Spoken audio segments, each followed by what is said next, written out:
فلا مضل له ومن يضلل فلا هادي له واشهد ان لا اله الا الله واشهد ان محمدا عبده ورسوله اما بعد فان خير الحديث كتاب الله وخير الهدي هدي محمد صلى الله عليه وسلم وشر الامور محدثاتها وكل محدثه بدعه وكل بدعه ضلاله وكل ضلاله في النار. أعوذ بالله من الشيطان الرجيم. بسم الله الرحمن الرحيم. قاف القرآن المجيد بل عجبوا أن جاءهم منذر منهم فقال الكافرون هذا شيء عجيب أئذا متنا وكنا ترابا ذلك رجل بعيد قد علمنا ما تنقص الأرض منهم وعندنا كتاب حفيظ بل كذبوا بالحق لما جاءهم فهم في أمر مريج أفلم ينظروا إلى السماء فوقهم كيف بنيناها وزيناها وما لها من فروج والأرض مددناها وألقينا فيها رواسي وأنبتنا فيها من كل زوج بهيج تذكرة وذكرى لكل عبد منيب. وقال تعالى في موضع آخر فاعبدوا الله ولا تشركوا به شيئا وبالوالدين إحسانا وبذي القربى واليتامى والمساكين والجار ذي القربى والجار الجنب والسائل بالجنب وفي السبيل وما ملكت أيمانكم. وقال النبي صلى الله عليه وسلم ما زال جبريل يوصيني بالجار حتى ظننت أنه سيورثه. رب اشرح لي صدري ويسر لي أمري واحلل عقدة من لساني يفقهوا قولي رب زدني علما. تمام طرح کی تعریفات اللہ رب العالمین کے لیے ہیں. درود و سلام نازل ہوں تمام انبیاء پر خصوصاً آخری پیغمبر رسول معظم سید الانبیاء فخر بنی آدم حضرت محمد مصطفیٰ صلی اللہ علیہ وسلم. بزرگان دین نوجوان ساتھیوں، آج کی اس خطبہ جمعہ میں انشاءاللہ جس موضوع کے تحت گفتگو کی جائے گی وہ موضوع ہے اسلام میں پڑوسیوں کے حقوق. آپ اس بات کو اچھی طرح سے جان لیں کہ انسان دنیا میں اپنے ساتھ کسی کو چاہتا ہے. کبھی اس کے ساتھ رہنے والا اس کے گھر والے ہوتے ہیں، اس کے پڑوسی ہوتے ہیں. اور اللہ رب العالمین نے بندوں کی حق پر بہت زیادہ زور دیا، خاص طور سے پڑوسیوں کے حق کی وضاحت قرآن سے بھی ملتی ہے اور حدیث سے بھی ملتی ہے. پڑوسی کا اتنا مقام ہے کہ حضرت عائشہ رضی اللہ عنہ سے روایت فرماتی ہیں کہ اللہ کے نبی کریم صلی اللہ علیہ وسلم ارشاد فرماتے ہیں ما زال جبريل يوصيني بالجار حتى ظننت انه سيورثه. جبریل امین بار بار وصیت کرتے ہیں. اللہ کے نبی فرماتے ہیں جبریل امین بار بار مجھے یہ وصیت کرتے ہیں، یہ نصیحت کرتے ہیں، یہ بتلاتے ہیں پڑوسی کا خیال رکھنا، پڑوسی کا خیال رکھنا، پڑوسی کا خیال رکھنا. یہاں تک کہ مجھے گمان ہونے لگا کہ پڑوسی کو جائیداد میں، پراپرٹی میں، مال و دولت میں میراث دینا پڑے گا. جس طرح سے اپنے بال بچوں کو اپنے گھر میں حصہ دینا پڑتا ہے، مجھے ایسا لگا کہ بار بار نصیحت ہو رہی ہے، بار بار سمجھایا جا رہا کہیں ایسا نہ ہو کہ پڑوسی کا بھی ہمارے گھر میں حصہ ہو جائے. اس حدیث کو جان لینے کے بعد یہ بات واضح ہو جاتی ہے کہ اسلام میں پڑوسی کا بڑا حق ہے. جبریل امین اللہ کے نبی کریم صلی اللہ علیہ وسلم بار بار یہ بتلاتے پڑوسی کا خیال رکھنا، پڑوسی کا خیال رکھنا. پڑوسی کتنے قسم کے ہوتے ہیں؟ تو 3 طرح کے پڑوسی ہوتے ہیں. 3 طرح کے پڑوسی ہوتے ہیں. پڑوسی چاہے مسلمان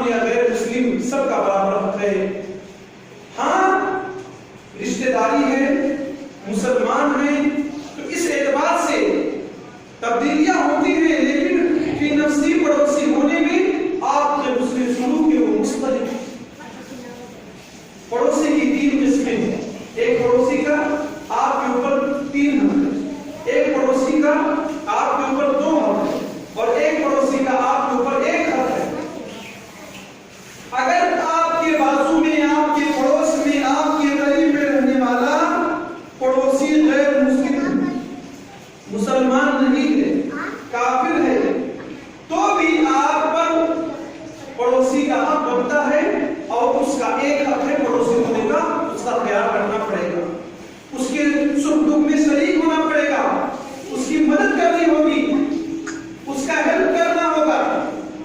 اور ایک پڑوسی کا دو حق ہے، پڑوسی ہے اور مسلمان ہے، چاہے کس کاش کا ہو، چاہے جس جماعت سے تعلق رکھتا ہو، اگر پڑوسی مسلمان ہے تو اس کا آپ کے اوپر دو حق ہے، ایک پڑوسی ہونے کا اور دوسرا مسلمان ہونے کا۔ اور ایک پڑوسی ایسا ہے جس کا تین حق ہے۔ یہ کون ہے؟ یہ وہ پڑوسی ہے جو پڑوسی ہے، مسلمان ہے اور آپ کا رشتہ دار، آپ کا سگا بھائی، آپ کی سگی بہن ہے، آپ کے چچا ہیں وغیرہ وغیرہ، جو قریبی رشتے آتے ہیں وہ رشتہ دار ہے آپ، تو اس کا تین حق بنتا ہے۔ آپ اس میں غور کیجئے کہ ہم اور آپ جس کا حق زیادہ بنتا ہے، جس پڑوسی کا، جس مسلمان رشتہ دار کا، آج مسلمانوں میں اسی سے دشمنی پائی جاتی ہے، آج مسلمان اسی سے نفرت کرتے ہیں، بھائی کے لیے دروازہ بند ہے، قیامت کے لیے پڑوسی پڑوسی کا گریبان پکڑ لے گا کہ یہ بہت خوشی سے رہتا تھا اور ہم تکلیف میں رہتے تھے، لیکن ہمارے گھر میں کبھی نہیں آتا تھا، خط خیر نہیں معلوم کرتا تھا۔ تو اسلام میں پڑوسیوں کے کئی حق ہیں۔ پہلا حق یہ ہے کہ پڑوسیوں کے ساتھ حسن سلوک کرنا چاہیے۔ حسن سلوک کا مطلب یہ ہے کہ بھلائی کے جتنے بھی کام ہو وہ کام آپ کو کرنا چاہیے۔ اللہ رب العالمین کا ارشاد ہے وَاعْبُدُوا اللَّهَ وَلَا تُشْرِكُوا بِهِ شَيْئًا وَبِالْوَالِدَيْنِ إِحْسَانًا نمبر کی آیت ہے، اس میں اللہ رب العالمین نے کہا پڑوسی کے ساتھ خیال رکھو، رشتہ دار وہ پڑوسی ہے، چاہے وہ اجنبی پڑوسی ہے، آپ اس کا خیال رکھیے، رشتہ دار ہے تو بھی خیال کیجیے، اور اجنبی ہے، آپ کا کچھ نہیں لگتا ہے، آپ کا رشتہ دار نہیں ہے، لیکن آپ کے گھر کے بازو میں رہتا ہے، آپ کے محلے میں رہتا ہے، آپ کے علاقے میں رہتا ہے، وہ آپ کا پڑوسی، اس کے ساتھ اس نے سلوک کی۔ اور ایک حدیث میں اللہ کے نبی نے کہا من کان یؤمن باللہ والیوم الآخر فلیکرم جارہ، کہ جو آدمی اللہ پر اور آخرت پر ایمان رکھتا ہے، یعنی اللہ پر اس کا ایمان ہے اور رسول اللہ پر اس کا ایمان ہے، فلیکرم جارہ، تو اپنے پڑوسی کی تکریم کرے، اس کی عزت کرے، اس کا خیال رکھے۔ کیوں؟ اگر اس کا ایمان اللہ پر ہے اور رسول پر ہے تو پڑوسی کی عزت کرے گا، پڑوسی کی تکریم کرے گا، اس کا خیال رکھے گا۔ ایک حدیث میں اللہ کے نبی کریم صلی اللہ علیہ وسلم نے ارشاد فرمایا کہ پڑوسی کے ساتھ خیال کرنے کا اور اس کے ساتھ اچھا سلوک کرنے کی وجہ سے آدمی جنت میں چلا جاتا ہے۔ وہ مشہور حدیث آپ نے سنی ہوگی کہ ایک آدمی آتا اور کہتا ہے اللہ کے نبی کریم صلی اللہ علیہ وسلم، ایک عورت جو صرف فرض نماز، فرض روزے رکھتی ہے اور پنیر کا ٹکڑا، یہی معمولی چیزیں صدقہ خیرات کرتی ہے، لیکن وہ عورت پڑوسیوں کے ساتھ حسن سلوک سے پیش آتی ہے، ان کے ساتھ اچھا سلوک کرتی ہے، ان کے ساتھ اچھا ویوہار سے پیش آتی ہے، ان کا خیال رکھتی ہے، ان کو تکلیف نہیں دیتی ہے۔ اللہ کے نبی کریم صلی اللہ علیہ وسلم نے کہا کہ وہ جنتی ہو۔ کون سی عورت جنتی ہے؟ بہت زیادہ صدقہ خیرات نہیں کرتی ہے، بہت زیادہ نفلی روزوں کا اہتمام نہیں کرتی ہے، لیکن اس کے دل میں پڑوسی کی عزت ہے، اس کی عزت کا خیال رکھتی ہے اور اس پڑوسی کی تکریم کرتی ہے، پڑوسیوں کا خیال رکھتی ہے۔ ایسی عورت کے بارے میں اللہ کے نبی کریم صلی اللہ علیہ وسلم نے کہا وہ جنتی ہے۔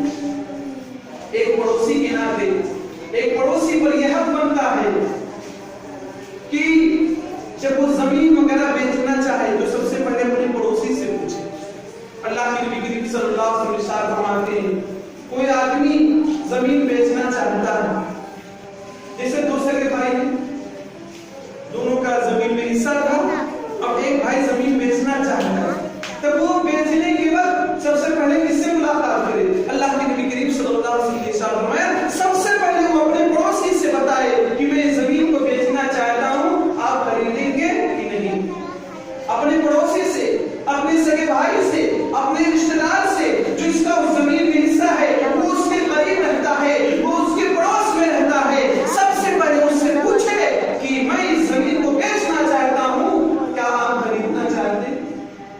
اگر وہ خریدنا چاہتا ہے تو جو مناسب ریٹ اس ریٹ میں اسے بیچ دینا چاہیے.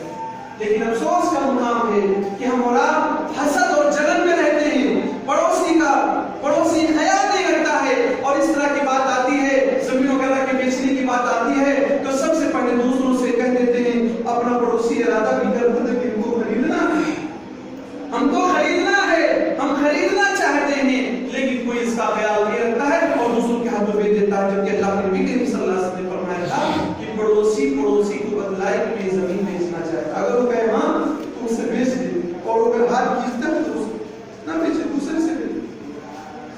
اسی طرح سے ایک پڑوسی کا دوسرے پڑوسی پر یہ حق ہے کہ جب سالن وغیرہ بنائے, گوشت وغیرہ بنائے, اچھی چیزیں بنائے تو اپنے پڑوسی تک بھیج دے.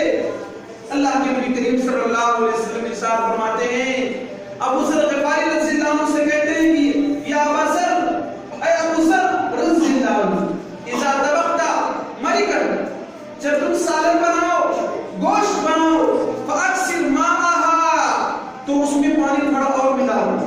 پیسوں کی کمی ہے, آپ ایک روٹین ہے کہ آپ اپنے گھر پہ 1 کلو گوشت لاتے ہیں, تو آپ اگر زیادہ نہیں لا سکتے ہیں گوشت پڑوسی کے لیے, مزید 100 گرام 200 گرام آپ نہیں بڑھا سکتے ہیں, تو ایک کام تو کر سکتے ہیں. کیا کام کر سکتے ہیں؟ اس میں پانی بڑھا دیں. اللہ کے نبی کریم صلی اللہ علیہ وسلم نے اپنے صحابی کو یہ تعلیم دی کہ اے میرے صحابی ابو ذر, جب تم سالن بناؤ, گوشت بناؤ, تو اس میں پانی میں اضافہ کر دو. جیرانہ کا, اور اپنے پڑوسیوں کو دیتے رہو, اپنے پڑوسیوں کو دیتے رہو. کیوں دیتے رہو؟ کیونکہ وہ آپ کے سکھ دکھ کا ساتھی ہے, وہ آپ کے پڑوس میں رہتا ہے. ہو سکتا ہے اس کے گھر پہ اس طرح کا پکوان نہ بنتا ہو, غربت کی وجہ سے, مفلسی کی وجہ سے, پریشانی کی وجہ سے اس کے گھر پہ اچھا پکوان نہ بنتا ہو. آپ کے گھر پہ گوشت بن رہا ہے, بریانی کی خوشبو آپ کے پڑوسی تک جا رہی ہے, اس کے بچے تڑپ رہے ہوں گے, اس کے بچے رو رہے ہوں گے اور یہ کہہ رہے ہوں گے کہ ہم مجبور ہیں, اس لیے ہمارے گھر پہ کھانا اچھا نہیں بنتا ہے, ہمارے پڑوسی کے گھر پہ کھانا اچھا بنتا ہے, لیکن ان کے دل میں احساس نہیں کہ ہمارے گھر پہ بھیجا دے. اسی لیے اللہ کے نبی کریم صلی اللہ علیہ وسلم نے کہا تھا اگر گوشت نہیں تو کیا پانی ہی بڑھا دے اور اپنے پڑوسی کو دے دو. اور ایک حدیث میں اللہ کے نبی کریم صلی اللہ علیہ وسلم نے ارشاد فرمایا